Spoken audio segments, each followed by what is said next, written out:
Video release చేయడం జరిగింది. ఇదే ఊర్లో అనేసి సమస్యను బయట పెట్టడం జరిగింది. ఆ సమస్య మీద ఎవ్వరు కూడా పట్టించుకోలేదు. ఇంతవరకు ఎలాంటి రెస్పాన్స్ రాలేదు. అడిగినా కూడా వార్డ్ నెంబర్లని వాళ్ళని అడిగినా కూడా ఎలాంటి అంటే పట్టించుకోవడం లేదు.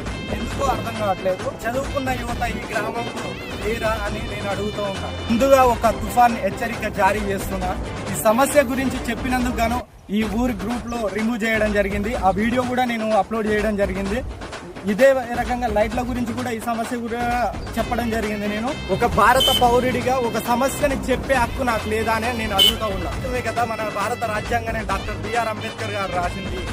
నేను అదే హక్కుతోనే అదే రాజ్యాంగాన్ని పట్టుకుని నేను అడుగుతూ ఉన్నా.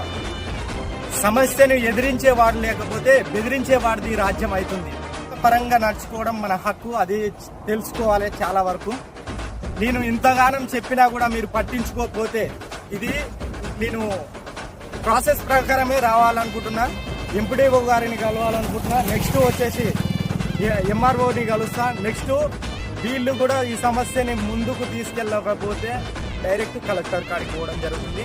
ఇది ఒక తుఫాన్ హెచ్చరిక అనుకోండి.